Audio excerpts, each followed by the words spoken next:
प्रणतो देशतः कालतश्च धूतावद्यं सुखचितिमयैर्मङ्गलैर्युक्तमङ्गैः सानथ्यन्नो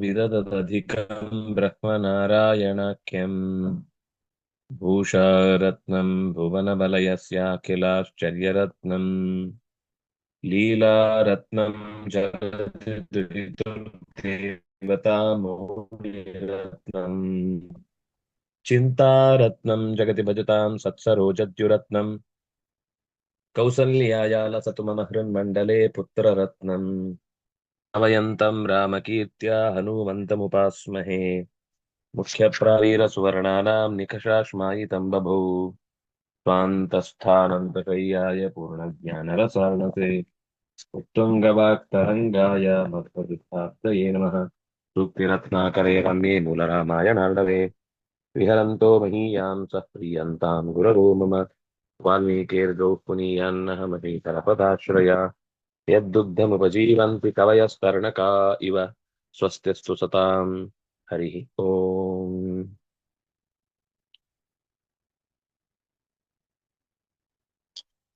ಹನುಮಂತ ಶ್ರೀರಾಮಚಂದ್ರನ ಎದುರುಗೊಂಡು ಸೀತೆ ಸಿಕ್ಕಿದ್ದಾಳೆ ಜೊತೆಗೆ ಒಪ್ಪಿಸಿದಾಗ ಗಾಢವಾದ ಆಲಿಂಗನೆಯನ್ನಿತ್ತು ರಾಮಚಂದ್ರ ತನ್ನ ಕೃತಜ್ಞತೆಯನ್ನ ಹನುಮಂತನಿಗೆ ಒಪ್ಪಿಸಿದ. ಸೀತೆಯ ಸಂದೇಶವನ್ನು ಕೇಳಿ ಅವನು ತುಂಬಾ ಆನಂದಪಟ್ಟ ಅನ್ನುವ ಮಾತನ್ನು ನಾವು ನೋಡಿದೆವು. ಅದರ ವಿವರವನ್ನ ಮುಂದಿನ ವಿವರ ಏನ್ ಕೊಟ್ಲವಳು ಅನ್ನೋದನ್ನು ಹೇಳ್ತಾ ಮುಂದಿನ ಸಾಲು ಬಂದಿದೆ.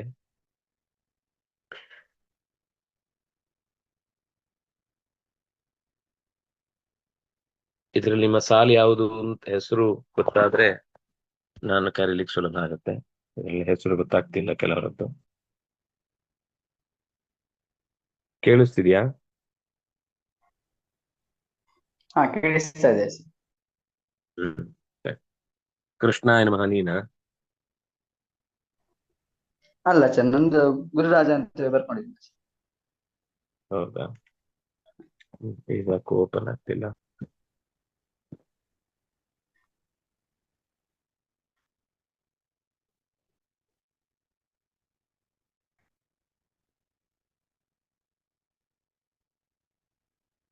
ಪಾರ್ಟಿಸಿಪೆಂಟ್ಸ್ ಅಂತ ಇದೆ ಅಲ್ವಾ, ಅಲ್ಲಿ ಕ್ಲಿಕ್ ಮಾಡಿದ್ರೆ ಎಲ್ಲಾರ್ದು ಕಾಣಿಸತ್ತೆ ನೋಡಿ.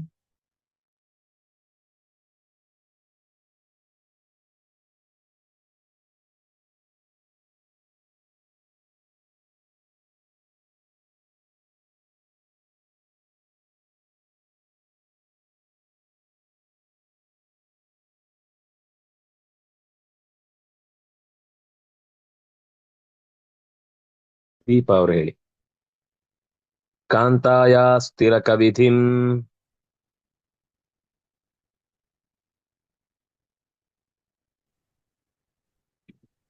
कान्ताया स्थिरकविधिं कान्ताया स्थिरकविधिं ಮನಃಶಿಲಾಯಾಃ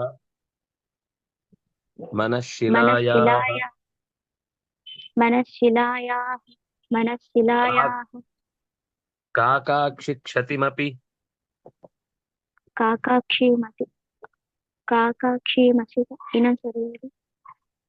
ಕಾಕಾಕ್ಷಿ ಕ್ಷತಿಮಪಿ काकाक्षी क्षतिमपि ಚಿತ್ರಕೂಟ ಊಚೆ चित्रकूट ऊचे ತಂ ಚೂಡಾಮಣಿಮಪಿ संचूडामपि मणि ದತ್ತವಾನ್ ಹನುಮಾನ್ दत्तवान् हनुमान् ಸೋಭಿಜ್ಞಾ सोभिज्ञा इति ವಿದಧೆ ಅಖಿಲಜ್ಞ ಪಾರ್ಶ್ವೇ विददे किल अपिदज्ञ पार्श्वे विदते किल ಅಖಿಲ ज्ञपिदपार्श्वे ಅಖಿಲಜ್ಞ ಪಾರ್ಶ್ವೇ अखिल अखिलज्ञपार्श्वे अखिलज्ञपार्श्वे ಹ್ಮ್ ಕಾಂತಾಯಾಸ್ತಿಲಕವಿಧಿಂ ಮನಃಶಿಲಾಯಾಃ ಕಾಕಾಕ್ಷಿ ಕ್ಷತಿಮಪಿ ಚಿತ್ರಕೂಟ ಊಚೆ. ಸಹ ಹನುಮಾನ್ ಚಿತ್ರಕೂಟದ ಪರ್ವತದಲ್ಲಿ ಕಾಂತೆಯ ಸೀತೆಯ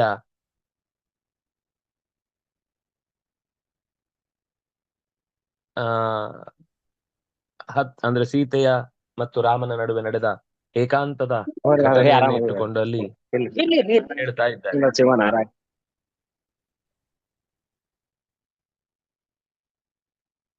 ಭೂಷಣ್ ಅವರು ಮ್ಯೂಟ್ ಮಾಡಿ.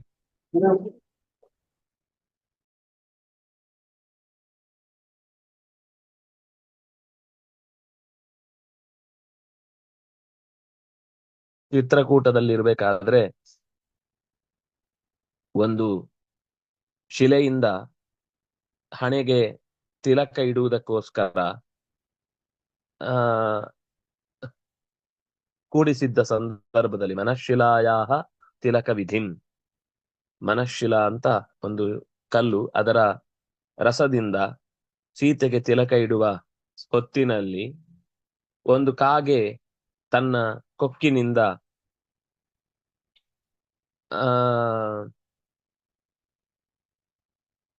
ಸೀತೆಗೆ ಬಂದು ಕುಕ್ಕಿತು. ಕಾಕಾಕ್ಷಿ ಕ್ಷತಿಂ. ಆಗ ರಾಮಚಂದ್ರ ಸೀತೆಯ ಮೇಲೆ ಆ ಕಾಗೆ ಬಂದು ಎರಗಿ ಮಾಡಿದ ಗಾಯಕ್ಕೆ ಪ್ರತಿಯಾಗಿ ರಾಮಚಂದ್ರ ಬಾಣವನ್ನು ಬಿಟ್ಟು ಅದಕ್ಕೆ ನ್ಯಾಯವನ್ನು ಒದಗಿಸಿದ ಶಿಕ್ಷೆಯನ್ನ ಕೊಟ್ಟ.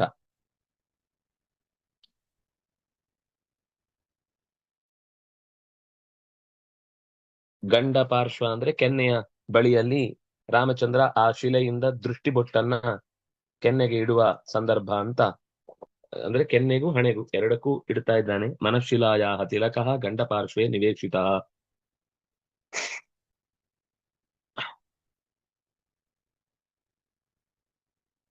ಒಂದು ವಿಶೇಷವಾದ ಕಣ್ಣಿಗೆ, ಹಣೆಗೆ, ತಿಲಕಕ್ಕೆ ಇತ್ಯಾದಿಗಳಿಗೆ ಹಾಕಿಕೊಳ್ಳಿಕ್ಕೆ ಅನುಕೂಲಕರವಾದಂತಹ ಒಂದು ಶಿಲೆ ಅದು. ಅಂತಹ ಅಂದ್ರೆ ಅದನ್ನ ಹೇಳಿದ್ ಯಾಕೆಂದ್ರೆ ಆ ಘಟನೆ ಮನಃಶಿಲಾ ಅನ್ನೋದು ಸಿಕ್ಕಿ ಅದನ್ನ ಸೀತೆಗೋಸ್ಕರ ರಾಮಚಂದ್ರ ತಿಲಕವನ್ನಾಗಿಸಿ ಹಾಕುವ ಹೊತ್ತಿಗೆ ರಾಕ್ಷಸನೊಬ್ಬ, ಕಾಗೆಗಳ ಕಣ್ಣಿನಲ್ಲಿ ನೆಲೆಸಿದ ರಾಕ್ಷಸನೊಬ್ಬ ಕಾಗೆಗಳ ರೂಪದಲ್ಲಿ ಬಂದು ಸೀತೆಗೆ ಉಪದ್ರವವನ್ನು ಕೊಟ್ಟಾಗ ಅದಕ್ಕೆ ಕ್ಷತಿ, ಅದಕ್ಕೆ ಗಾಯ, ಅದೂ ಗಾಯ ಮಾಡಿತು ಅಂತ ಒಂದರ್ಥ. ಕಾಕಾಕ್ಷಿ ಕ್ಷತಿಮಪಿ, ಕ್ಷತಿಯಾದ ಕಥೆಯನ್ನ ಹೇಳಿದ್ದು. ಅಥವಾ ಕಾಕಾಕ್ಷಿಗೆ ಕ್ಷತಿ, ಕಾಕಾಕ್ಷಿಗೆನೆ ಶಿಕ್ಷೆಯನ್ನ ಕೊಟ್ಟ ವಿಧಿಯನ್ನ ಚಿತ್ರಕೂಟದಲ್ಲಿ ನಡೆದದನ್ನ ಹೇಳಿ, ಅಷ್ಟೇ ಅಲ್ಲ ತಮ್ ಚೂಡಾಮಣಿಮಪಿ ಹನುಮಾನ್ ದತ್ತವಾನ್. ಚೂಡಾಮಣಿ ಸೀತೆ ಕೊಟ್ಟಿರ್ತಾಳೆ. ಕೇವಲ ಈ ಕಥೆ ಹೇಳಿದ್ದು ಮಾತ್ರ ಅಲ್ಲ, ನೀನು ಹೇಗೆ ನನಗೆ ರಾಮನ ಉಂಗುರವನ್ನ ತಂದು ಕೊಟ್ಟಿದ್ದಿ, ಹಾಗೆ ನಾನು ಕೂಡ ರಾಮನಿಗೆ ನನ್ನ ಕಡೆಯಿಂದ ಗುರುತಿಗಾಗಿ ಈ ಜಡೆಗೆ ಹಾಕುವ ಬಿಲ್ಲೆಯನ್ನ ನಿನಗೆ ಕೊಡ್ತಾ ಇದ್ದೇನೆ, ಇದನ್ನ ರಾಮನಿಗೆ ಮುಟ್ಟಿಸು ಅಂತ. ಅವನು ಅದನ್ನು ಕೂಡ ಹನುಮಂತ ಕೊಡ್ತಾನೆ. ತೋ ಅಭಿಜ್ಞಾ ಅಪಿ ಇತಿ ವಿದಧೆ ಅಖಿಲಜ್ಞ ಪಾರ್ಶ್ವೇ. ಎಲ್ಲವನ್ನೂ ಅಖಿಲಜ್ಞ ಪಾರ್ಶ್ವೇ, ಎಲ್ಲವನ್ನು ತಿಳಿದಂತಹ ಶ್ರೀರಾಮನ ಬಳಿಗೆ ಅಭಿಜ್ಞಾ ವಿದಧೆ, ಸೀತಾ ದರ್ಶನ ವಿಶ್ವಾಸ ಕಾರಣಕ್ಕೆ ಏನೆಲ್ಲ ಹೇಳಬೇಕು, ಏನೆಲ್ಲ ಕಾರಣಗಳನ್ನು ಕೊಡಬೇಕು ಅದೆಲ್ಲವನ್ನು ತಿಳಿದಿರುವಂತಹ ರಾಮನಿಗೆ ಮತ್ತೆ ತಿಳಿಸಿದ. ಗೊತ್ತಿದೆ, ಗೊತ್ತಿಲ್ಲದ ಸಂಗತಿ ಏನಲ್ಲ. ಆದ್ರೆ ಗೊತ್ತಿದ್ರು ಕೂಡ ನಾಟಕದಲ್ಲಿ, ಸ್ಟೇಜ್ ಅಲ್ಲಿ ಎಳ್ಕೊಂಡು ಹೋಗಿದ್ದವನು ಅಂತ ಗೊತ್ತಿದ್ರು ಮತ್ತೆ ಕೇಳ್ತಾನೆ. ಲಕ್ಷ್ಮಣನ ಹತ್ರ ಎಲ್ಲಿ ಏನಾಯ್ತು, ಹಿಂದಿನ ಪರದೆ ಹತ್ರ ಬಂದು ನಿಂತದ್ದು ಅವನಿಗೆ ಗೊತ್ತಿದೆ. ಆದ್ರೂ ಅದು ಒಂದು ಇಡೀ ನಾಟಕದ ನಡೆಸ್ಕೊಳ್ಬೇಕು. ಹನುಮಂತ ಹೇಗೆ ಬಂದು ಹೇಳಿದ್ನೋ ಅದನ್ನೇ ಕೇಳಿಕೊಂಡು ಸಂತೋಷ ಪಡುವನ ಹಾಗೆ ರಾಮನು ಕೂಡ ಎಲ್ಲ ತಿಳಿದಿದ್ರು ಕೂಡ ಅವನ ಬಾಯಿಂದ ಕೇಳಿದ್ದಕ್ಕೆ ಸಂತೋಷ ಪಟ್ಟ. ಯಾಕಂದ್ರೆ ಅವನಿಗೆ ಅದರಿಂದ ಅವನಿಗೊಂದು ಸಂತೋಷ ಆಗ್ಬೇಕಲ್ಲ, ಕೇಳಿ ಸಂತೋಷ ಆಗಿದೆ ಅನ್ನೋದ್ರ ವಿಷಯದಲ್ಲಿ ರಾಮ ತೋರಿಸ್ಬೇಕಲ್ಲ ಪ್ರತಿಯಾಗಿ, ಇಲ್ಲ ನೀನು ಹೇಳಿದ್ದು ತುಂಬಾ ಸರಿ ಇತ್ತು, ಕರೆಕ್ಟ್ ಇತ್ತು, ನಂಗೆ ಸಂತೋಷ ಆಯ್ತು ಅಂತ ಅವನಿಗೂ ಅನ್ನಿಸ್ಬೇಕಲ್ಲ. ಅದಕ್ಕೆ ಅಂತಹ ಮಾತುಗಳೆಲ್ಲವೂ ಕೂಡ ಅಪರೂಪದ್ದು.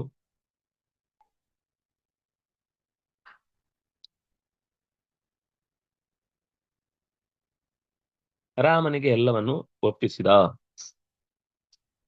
ಕಾಂತಾಯಾಹ ಸೀತೆಯ ತಿಲಕ ವಿಧಿಂ, ಹಣೆಗೆ ಬೊಟ್ಟಿಡುವ ಘಟನೆಯನ್ನು ಹೇಗೆ, ಮನಶಿಲಾಯಾಹ, ಯಾವುದೋ ಒಂದು ಅಪರೂಪದ, ಅದು ನೇಪಾಳದಲ್ಲಿ ಹುಟ್ಟುವ ಶಿಲೆ ಅಂತ ಹೇಳ್ತಾರೆ ಮನಶಿಲಾ ಅಂತ ಅನ್ನೋದು.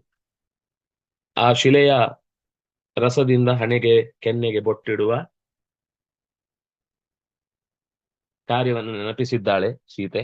ಕಾಕಾಕ್ಷಿ ಕ್ಷತಿಮಪಿ, ಎರಡನೇದ್ದು ಕಾಕಾಕ್ಷಿ ರಾಕ್ಷಸನ ಸಂಹಾರದ ಕಥೆ, ಕಾಗೆ ರೂಪದಲ್ಲಿ ಬಂದ ಕುರಂಗಾಸುರನ ವಧೆಯ ಕಥೆಯನ್ನ ಚಿತ್ರಕೂಟದಲ್ಲಿ ನಡೆದದ್ದು. ಅದ್ಯಾಕೆಂದ್ರೆ ಅಲ್ಲಿ ಯಾರು ಇರ್ಲಿಲ್ಲ, ಅದು ಅವ್ರಿಗೆ ಮಾತ್ರ ಗೊತ್ತಿದ್ದ ಸಂಗತಿ. ಅಷ್ಟೇ ಅಲ್ಲ, ಚೂಡಾಮಣಿ, ಇದು 3 ಅಭಿಜ್ಞೆಗಳು. ಒಂದು ಮನಶಿಲೆಯಿಂದ ಹಣೆಗೆ ಬೊಟ್ಟಿಟ್ಟದ್ದು, ಚಿತ್ರಕೂಟ ಪರ್ವತದಲ್ಲಿ ಕಾಗೆಯ ರೂಪದಲ್ಲಿ ಬಂದ ರಕ್ಕಸನನ್ನ ನಿಗ್ರಹಿಸಿದ್ದು, ಚೂಡಾಮಣಿ ಸೀತೆ ಮದುವೆಯ ಹೊತ್ತಿನಲ್ಲಿ ಹಾಕಿಕೊಂಡದ್ದು, ಅದನ್ನ ರಾಮನಿಗೆ ಕೊಡುವ ಮೂಲಕ ಸೀತೆ ಖಂಡಿತ ಸುರಕ್ಷಿತವಾಗಿ ರಾವಣನ ಬಳಿ ಇದ್ದಾಳೆ, ನಾವು ಹೋಗಿ ಕರ್ಕೊಂಡು ಬರೋದು ಒಂದು ಮುಖ್ಯ ಕಾರ್ಯ ಅಂತ ತಿಳಿಸುವ 3 ಅಭಿಜ್ಞೆಗಳನ್ನ ಹನುಮಂತ ತಂದು ಕೊಟ್ಟ. ದತ್ತವಾನ್ ಅಭಿಜ್ಞಾಹ ದತ್ತವಾನ್. ಆದ್ರೆ ಎಲ್ಲ ಗೊತ್ತಿದ್ದು ಕೂಡ ಕೇಳಿ ಅದನ್ನ ಸಂತೋಷ ಪಟ್ಟ ರಾಮಚಂದ್ರ. ಅಖಿಲಜ್ಞ, ಅಖಿಲಜ್ಞ ಅಂದ್ರೆ ಎಲ್ಲವನ್ನು ತಿಳಿದವನು. ವಸ್ತುತಃ ರಾಮನಿಗೆ ಗೊತ್ತಿದೆ, ಸೀತೆಗೆ ಗೊತ್ತಿದೆ, ಹನುಮಂತನಿಗೆ ಗೊತ್ತಿದೆ, ಉಳಿದ ಕಪಿಗಳಿಗೆ ಗೊತ್ತಿಲ್ಲ, ಲಕ್ಷ್ಮಣಿಗೂ ಅವನಿಗೂ ಅಪರಿಚಿತ ಇದೆಲ್ಲ ಸಂಗತಿಗಳು. ಆದ್ರಿಂದಾಗಿ ಅವರು ಈ ಘಟನೆಗಳಲ್ಲೆಲ್ಲ ಪಾತ್ರಧಾರಿಗಳು ಹೌದು, ಆದ್ರೆ ನಾವು ಪಾತ್ರಧಾರಿಗಳಾಗಿದ್ದೇವೆ ಅಂತ ಅವ್ರಿಗೆ ಗೊತ್ತಿರಲ್ಲ ಅಷ್ಟೇ. ಕೆಲವೊಂದ್ಸರ್ತಿ ಇಡೀ ಜೀವನವೇ ಒಂದು ವಿಶಿಷ್ಟವಾದ ಘಟನೆ ಆದಾಗ ಯಾರೋ ಒಬ್ಬ ಇದರಲ್ಲಿ ಎಲ್ಲವನ್ನೂ ತಿಳ್ಕೊಂಡಿರ್ತಾನೆ, ಆದ್ರೆ ಉಳಿದವರನ್ನೆಲ್ಲ ಆಟ ಆಡಿಸ್ತಿರ್ತಾನೆ. ಹಾಗೆ ಇದು ಒಂದು ವಿಚಿತ್ರವಾದ ರಾಮನ ಕಥೆಯ ಪ್ರಸಂಗವನ್ನ ಹನುಮಂತ ಹೀಗೆ ಮುಟ್ಟಿಸುವ ಮೂಲಕ ಮುಂದುವರಿಸಲಿಕ್ಕೆ ಬೇಕಾದ ಘಟನೆ ನಡೆಯಿತು ಅಂತ ಗೊತ್ತಾಗುತ್ತೆ. ಮತ್ತೆ ಮುಂದಿನ ಶ್ಲೋಕ,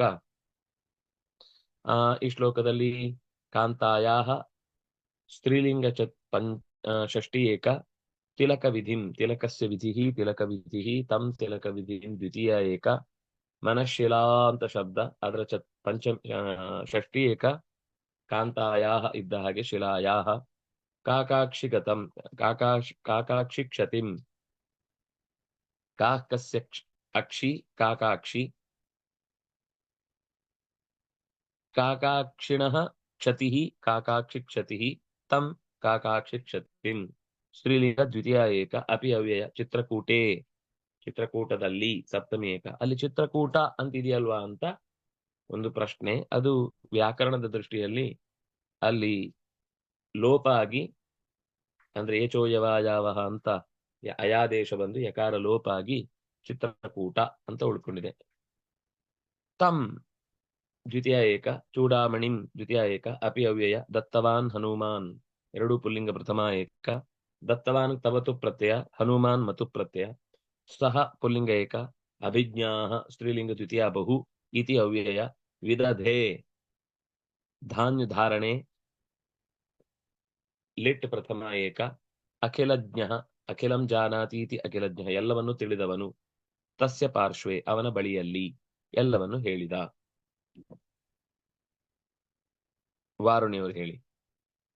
ನಿರ್ದುಃಖ ಪರಸುಖಾನುಭೂತಿರೇಕೋ, ನಿರ್ದುಃಖ ಪರಮ ಸುಖಾನುಭೂತಿರೇಕೋ, निर्दुःखः परमसुखानुभूतिरेको रामोऽयं जगति तथैव राम राम। रामोऽयं जगति तथैव राम राम रामोऽयं जगति तथैव राम राम वेदायं पवनसुतोऽपि तत्त्वतस्तौ वेदायं पवनसुतोऽपि तत्त्वतस्तौ वेदायं पवनसुतोऽपि तत्त्वतस्तौ अप्येवं व्यधुरधिकं विडम्बनं ते। अप्येवं व्यधुरधिकं विडम्बनं ते अप्येवं व्यधुरधिकं व्यधुरधिकं विडम्बनं ते। अप्येयं व्यधुरधिकं विडम्बनं ते ನಿರ್ದುಃಖಃ ರಾಮಚಂದ್ರ ವಸ್ತುತಃ ದುಃಖ ಉಳ್ಳವನಲ್ವೇ ಅಲ್ಲ. ಅವನಿಗೆ ದುಃಖದ ಸ್ಪರ್ಶವೇ ಇಲ್ಲ. ಕಥೆಯ ದೃಷ್ಟಿಯಿಂದ ಅವನು ದುಃಖಿತನಂತೆ ಕಂಡ್ರೂ ಕೂಡ ಅವನು ಆನಂದದ ಸೆಲೆ. ಅದಕ್ಕೆ ಅವನಿಗೆ ರಾಮ ಅಂತ ಹೆಸರು. ಪರಮ ಸುಖಾನುಭೂತಿ, ಪರಮ ಸುಖ, ಸುಖದ ತುತ್ತಿಯ ಅನುಭೂತಿಯ ರಾಶಿ ಅವನು. ಏಕಃ, ಅಂಥ ಮುಖ್ಯ ವ್ಯಕ್ತಿ ಇನ್ನೊಬ್ಬ ಇಲ್ಲ. ಆ ರೀತಿಯಾದ ವ್ಯಕ್ತಿತ್ವ ಇರುವ ಸ್ವರೂಪದ ಆನಂದವನ್ನು ಅನುಭವಿಸುವವ ಮತ್ತೊಬ್ಬ ಇಲ್ಲ. ಅಯಂ ರಾಮ, ಅವನೇ ರಾಮ. ಜಗತಿ ತಥೈವ ರಾಮ ರಾಮ, ಅವನ ಹಾಗೇನೆ ಪೂರ್ಣ ಸುಖದಿಂದ ತುಂಬಿದವಳು. ಸುಖದಲ್ಲಿ ಅವಳು ಅಂದ್ರೆ ದುಃಖದ ಸ್ಪರ್ಶ ಇಲ್ಲ ಅವಳಿಗೆ. ಅವಳ ನಿತ್ಯ ಸುಖ, ನಿತ್ಯ ಮುಕ್ತಳು ಅವಳು. ರಾಮನ ರಾಮ, ರಾಮನ ಮಡದಿ ಸೀತಾ. ರಾಮ ಅಂದ್ರೆ ಹೆಂಡತಿ ಅಂತ ಅರ್ಥ, ಅಥವಾ ರಾಮ ಅಂದ್ರೆ ಹೆಣ್ಣು ಅಂತ ಅರ್ಥ. ರಾಮನ ಹೆಣ್ಣು ಅಂದ್ರೆ ಸೀತಾ. ರಾಮಸ್ಯ ರಾಮ ರಾಮ ರಾಮ, ಜಗತಿ ತಥೈವ ರಾಮ ರಾಮ. ಅವನ ಮಡದಿಯಾದ ಸೀತೆಯು ಕೂಡ ರಾಮನಂತೆಯೇ ನಿರ್ದುಃಖಳಾದವಳು, ಪರಮ ಸುಖಾನುಭೂತಿ ಉಳ್ಳವಳು. ಇನ್ನು ಅಯಂ ಪವನ ಸುತ್ತೋಪಿ ತತ್ವತಃ ತೌ ವೇದ. ಅವರಿಬ್ಬರು ಸುಖಿಗಳಾಗಿದ್ದಾರೆ, ಅವರಿಬ್ಬರಿಗೆ ದುಃಖಗಳೇ ಇಲ್ಲ. ಅವರು ಈ ಆಟದಲ್ಲಿ ಪಾಲುದಾರರಾಗಿ ತಮ್ಮ ಕ್ರಿಯೆಯನ್ನ ಕರ್ತವ್ಯದ ರೂಪದಲ್ಲಿ ಮಾಡ್ತಾ ಇದ್ದಾರೆ ಅಂತ ತತ್ವತಃ ವೇದ. ಯಥಾವತ್ತಾಗಿ ಹನುಮಂತನು ಕೂಡ ಪವನ ಸುತಃ ತಿಳಿದಿದ್ದಾನೆ. ಹೀಗೆ ಮೂರು ಜನರಿಗೆ ಚೆನ್ನಾಗಿ ವಿಷಯ ಗೊತ್ತಿದ್ರೂ ಕೂಡ ಅಪಿ ಏವಂ ವ್ಯಧುರಧಿಕಂ ವಿಡಂಬನಂತೆ, ಲೋಕಕ್ಕೆ ಕಥೆಯಿಂದ ಸಿಗಬೇಕಾದ ಪಾಠವನ್ನ ಚೆನ್ನಾಗಿ ನಿರೂಪಿಸುವುದಕ್ಕೋಸ್ಕರವಾಗಿ ಮೂರು ಜನರ ಆಟ, ಮೂರು ಜನರ ಒಂದು ವಿಚಿತ್ರವಾದ ನಡೆ ರಾಮಾಯಣದಲ್ಲಿ ನಮಗೆ ಕಾಣಸಿಗುತ್ತೆ. ವ್ಯಧುರಧಿಕಂ, ವಿಡಂಬನಂ ಅಂದ್ರೆ ಗೊತ್ತಿದ್ರೂ ಕೂಡ ಆ ಪಾತ್ರವನ್ನ ಮೌನವಾಗಿ ನಿರ್ವಹಿಸುವ ಮತ್ತು ಆ ಪಾತ್ರದಿಂದ ಲೋಕಕ್ಕೆ ಸಿಗಬೇಕಾದ ಪಾಠದ ಕಡೆಗೆ ಹೆಚ್ಚು ಗಮನ ಕೊಡುವ, ಭಗವಂತನ ಸಂಕಲ್ಪದಂತೆ ಇದು ನಡಿಲಿಕ್ಕಿದೆ ಅನ್ನುವುದನ್ನು ಗಮನಿಸಿ ಅದರ ವಿರುದ್ಧ ಯಾವುದೇ ರೀತಿಯಾದ ತನ್ನ ವ್ಯಕ್ತಿಗತವಾದ ನಿರ್ಧಾರವನ್ನ ಸ್ವೀಕರಿಸದೆ ಅಧಿಕಂ ವಿಡಂಬನಂ ಯಧುಹು, ಏನು ಗೊತ್ತೇ ಇಲ್ಲ ಅಂತ. ನಾಟಕ ಮಾಡುವಾಗ್ಲೂ ಕೆಲವೊಂದ್ ಸರ್ತಿ ಅವನಿಗೆ ಗೊತ್ತಿದೆ, ಆದ್ರೂ ಏನೋ ಬೇರೆ ತರ ಹೇಳ್ತಿದ್ದಾನೆ ಅಂತ ಕೆಲವೊಮ್ಮೆ ಅನ್ಸಿದ್ರೆ, ಆದ್ರೆ ಗೊತ್ತೇ ಇಲ್ಲ ಅವನಿಗೆ ನಿಜವಾಗ್ಲೂ ಅವನು ಸೀತೆಯನ್ನು ಕಳ್ಕೊಂಡಿದ್ದಾನೆ ಅನ್ನೋ ತರ ರಾಮ ಹತ್ರೆ ಹಾಗೆ ಹೇಳ್ತೇವೆ. ಎಷ್ಟು ನೈಜವಾದ ಚಿತ್ರಣ, ಎಷ್ಟು ನೈಜವಾದ ಅಭಿನಯ, ನಿಜವಾಗಿಯೂ ಆ ಪಾತ್ರದಲ್ಲಿ ಸೇರ್ಕೊಂಡ್ಬಿಟ್ಟಿದ್ದಾನೆ ರಾಮ ಅಂತ ಹೇಳುವ ರೀತಿಯ ನಟನೆಯನ್ನ ಮೂರೂ ಜನ ನಾಟಕ ಸೂತ್ರಧಾರಿಗಳಾಗಿ, ಪಾತ್ರಧಾರಿಗಳಾಗಿ, ಮೂರು ಜನರು ಕೂಡ ಪರಸುಖ ಅನುಭೂತಿಯಿಂದ ತುಂಬಿದವರಾಗಿಯೂ ನಾಟಕದ ಪಾತ್ರಗಳಲ್ಲಿ ತಾವು ತಾವು ವಿಡಂಬನೆಯನ್ನ ಮಾಡುತ್ತಾ ಇನ್ನೂ ಹೆಚ್ಚು ಆ ನಾಟಕಕ್ಕೆ ಮೆರುಗು ತುಂಬುವಂತೆ ಮಾಡ್ತಾ ಇದ್ದಾರೆ. ಸಂಭಾಷಣೆಗಳನ್ನ ಮಾಡ್ತಾರೆ. ಹೌದಾ, ಸೀತೆ ಅಲ್ಲೇ ಇದ್ದಾಳ, ಹಾಗಾಯ್ತಾ, ಅವಳು ಇದನ್ನ ಹೇಳಿದ್ಲಾ, ಇದು ಅವಳಿಗೆ ಇಷ್ಟ ಆಯ್ತಾ ಅಂತ ಈ ರೀತಿ ಪ್ರಶ್ನೆ ಮೇಲೆ ಪ್ರಶ್ನೆಗಳನ್ನ ಕೇಳುವ ನಿಟ್ಟಿನಲ್ಲಿ ಮಾತುಗಳು ಹೊರಟು ಬರ್ತಾವೆ ಅನ್ನೋದನ್ನ ಈ ಸಂಗತಿಯ ಸಾಲು ನಮಗೆ ತಿಳಿಸಿತು. ನಿರ್ದುಃಖ ಪುಲ್ಲಿಂಗ ಪ್ರಥಮ ಏಕ, ನಿರ್ಗತಂ ದುಃಖಂ ಯಸ್ಯ ಸಹ ನಿರ್ದುಃಖ, परमसुख अनुभूतिः सुखस्य अनुभूतिः परमं सुखं परमसुखं सुखस्य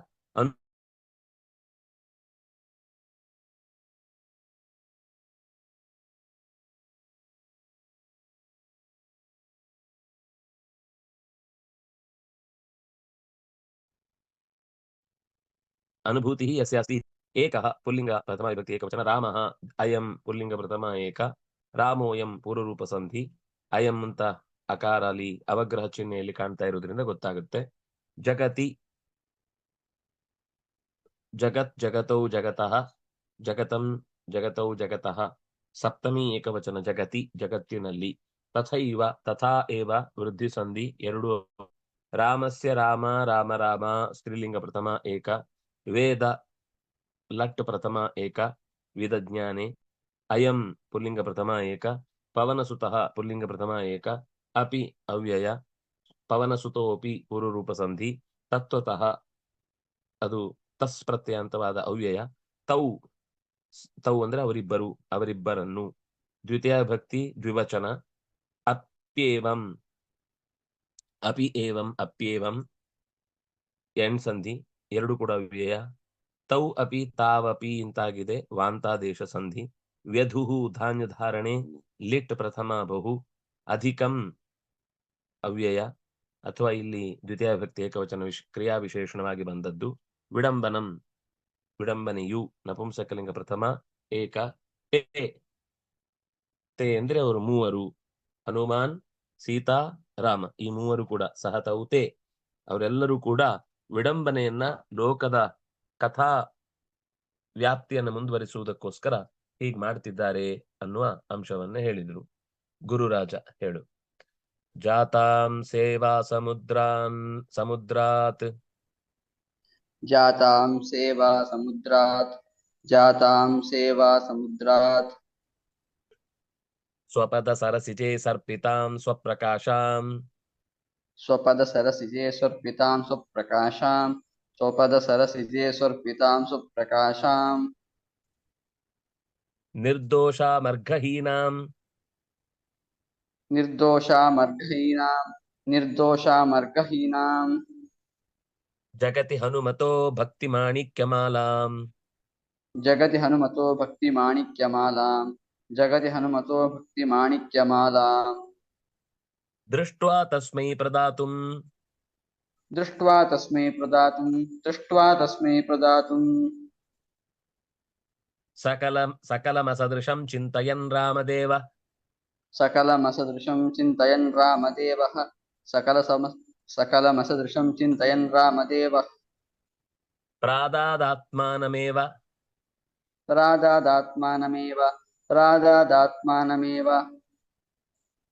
ಪ್ರಮದಮಃ ಪರಿಷ್ವಂಗಲೀಲಾಚ್ಛಲೇನ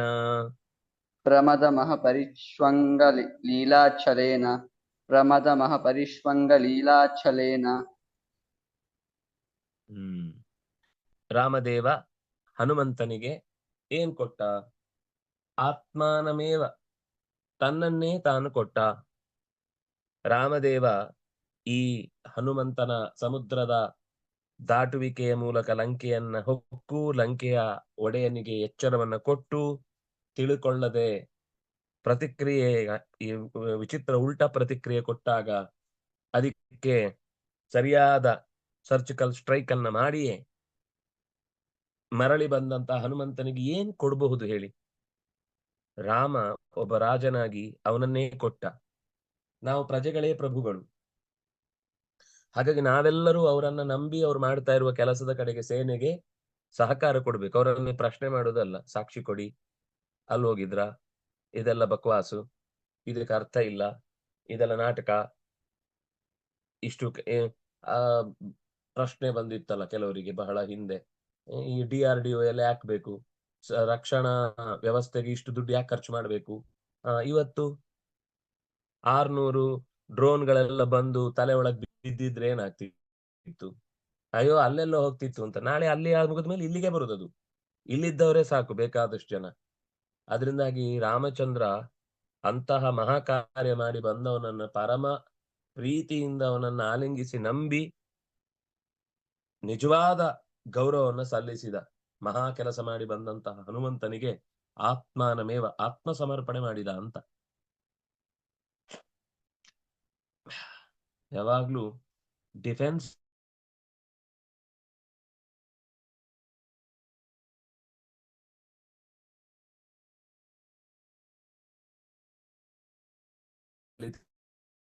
ತೆಗೆದುಕೊಳ್ಳುತ್ತೆ. ಇದು ಅವನು ಅತ್ಯಂತ ಆಪ್ಯಾಯಮಾನವಾಗಿ ಇಡೀ ಕಪಿಗಳ ಗುಂಪನ್ನೇ ಅಭಿನಂದಿಸಿದ ನಾಯಕನನ್ನ ಅಪ್ಪಿಕೊಂಡ.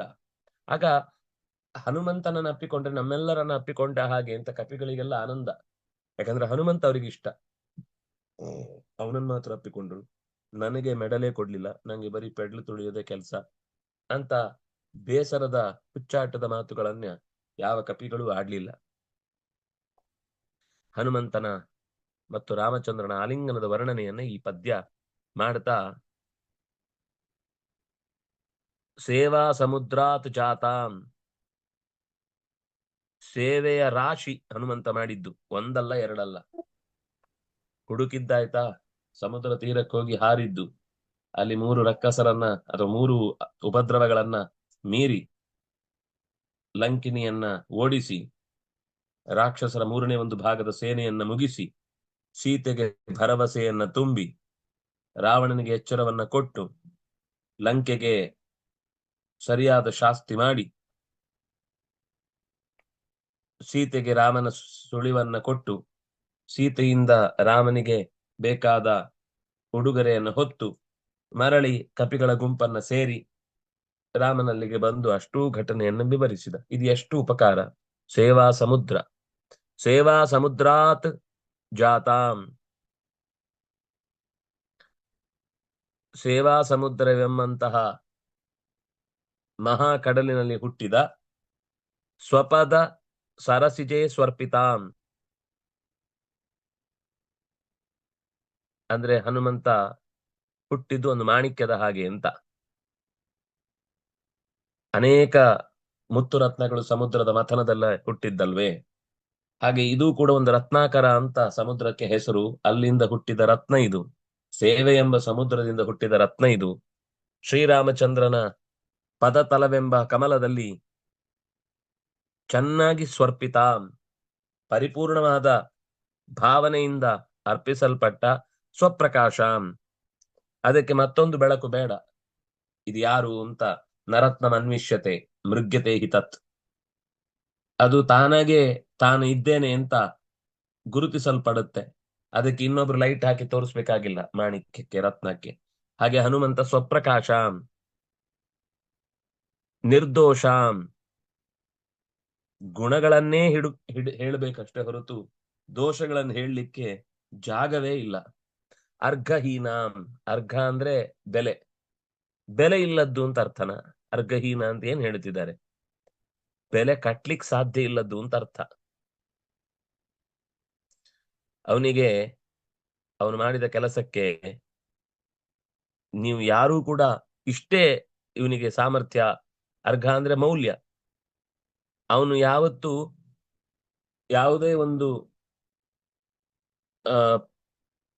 ನಮ್ಗಿಷ್ಟು ಅನುದಾನ ಸಿಗುತ್ತೆ, ಅದಕ್ಕಾಗಿ ನಾವು ಈ ರೀತಿಯಾದ, ಅಂದ್ರೆ ಕೆಲವು ಸಿನಿಮಾ ತೆಗಿತಾರೆ ಪ್ರೈಸ್ ಬರ್ಲಿ ಅಂತ, ಇನ್ನೇನೋ ಸೇವೆ ಮಾಡ್ತಾರೆ ಯಾಕಂದ್ರೆ ಸಮಾಜದಲ್ಲಿ ಅವರಿಗೆ ಒಂದು ಸ್ಥಾನ ಸಿಗಲಿ, ಎಲ್ಲಿಯಾದ್ರೂ ಸಿಕ್ಕಿದ್ರೆ ಅಪರೂಪದ ಪ್ರಶಸ್ತಿಗಳೆಲ್ಲ ಬರ್ಲಿ ಅಂತ. ಹನುಮಂತ ಹಾಗೆ ಯಾವುದೇ ಅಪೇಕ್ಷೆಯಿಂದ ಮಾಡಿದವನಲ್ಲ. ಹಾಗಾಗಿ ಮೌಲ್ಯ ಕಟ್ಲಿಕ್ಕೆ ಬರದ ಅಪೂರ್ವವಾದ ಜಗತ್ತಿನಲ್ಲಿ ಅರ್ಘಹೀನ, ಇದಕ್ಕೆ ಸಾಟಿಯಾದ ಮತ್ತೊಂದು ಮಾಣಿಕ್ಯವನ್ನು ತೋರಿಸ್ಲಿಕ್ಕೆ ಸಾಧ್ಯ ಇಲ್ಲ. ಅಂತಹ ಭಕ್ತಿ ಮಾಣಿಕ್ಯ ಮಾಲಾಂ, ಭಕ್ತಿಯೇ ಮಾಣಿಕ್ಯವೆನಿಸಿದರೆ ಅಂತಹ ಭಕ್ತಿಗಳ ಮೂಟೆ ಎನಿಸಿದ ಸಾಲು ಸಾಲಾದ ಮಾಣಿಕ್ಯವನ್ನೇ, ಭಕ್ತಿಯ ಮಾಣಿಕ್ಯವನ್ನೇ ಕಟ್ಟಿ ತೆಗೆದಿಟ್ಟ ಮಾಲೆಯ ರೂಪದಲ್ಲಿರುವಂತಹ ಹನುಮಂತ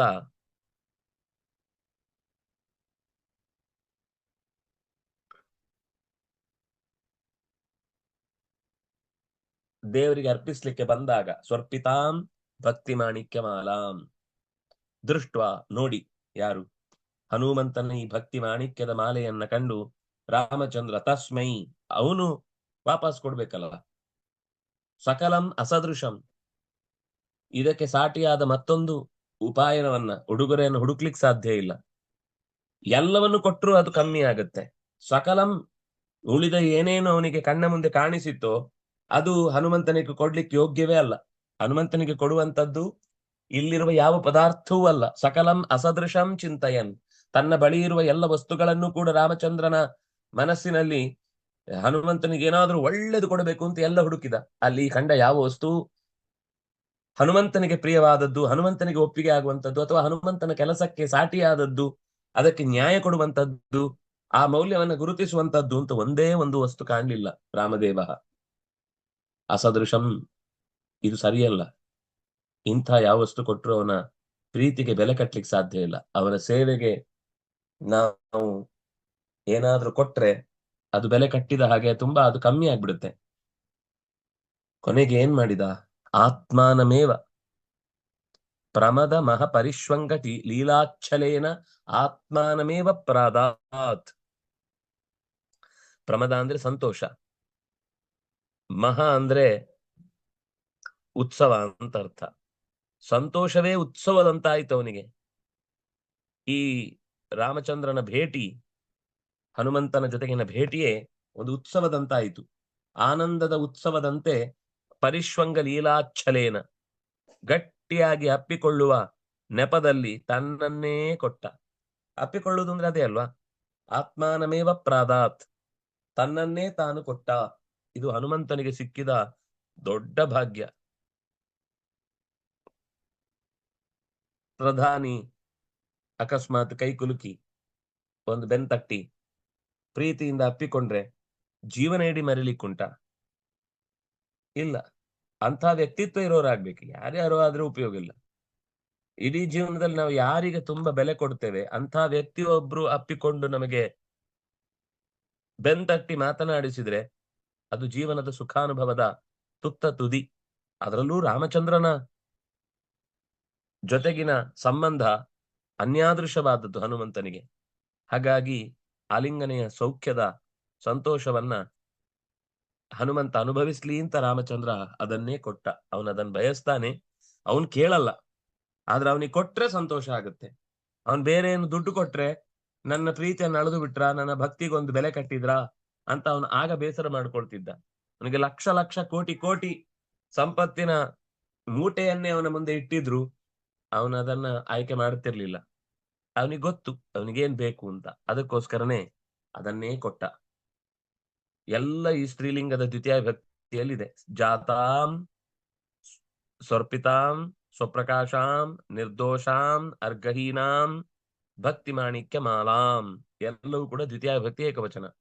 ಸೇವಾ ಸಮುದ್ರಾತ್, ಸೇವಾ ಏವ ಸಮುದ್ರ, ಸೇವಾ ಸಮುದ್ರ ತಸ್ಮಾತ್, ಆ ಸೇವಾ ಸಮುದ್ರದ ನಡುವಿನಿಂದ ಸ್ವರಸಿಜ ಸ್ವಪದ ಸರಸಿಜೆ, ಭಗವಂತನ ಪದತಲವೆಂಬ ಕಮಲದಲ್ಲಿ ಅರ್ಪಿತಾಂ,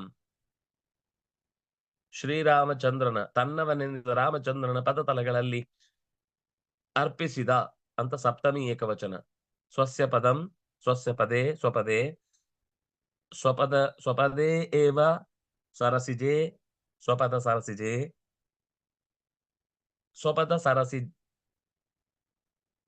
ಅದರ ತಸ್ಮಿನ್ ಅದರ ಸಪ್ತಮಿ ಭಕ್ತಿ ಏಕವಚನ ಸ್ವಪದ ಸರಸಿಜೆ.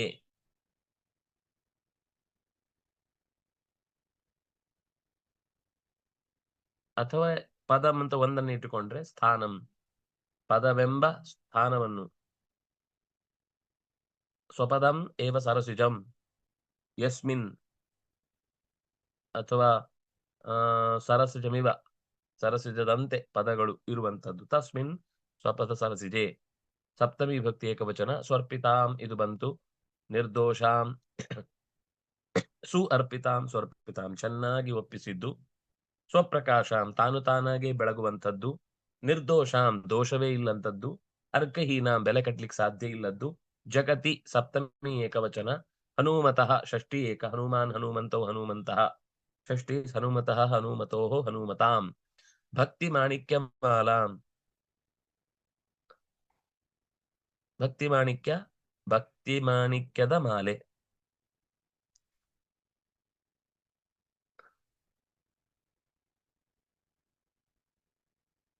ಭಕ್ತಿಯೇ ಮಾಣಿಕ್ಯ, ಮಣಿಗಳಿಂದ ತಯಾರಿಸಿದ್ದು. ಮಾಣಿಕ್ಯಗಳ ಮಾಲ, ಮಾಣಿಕ್ಯ ಮಾಲಾ.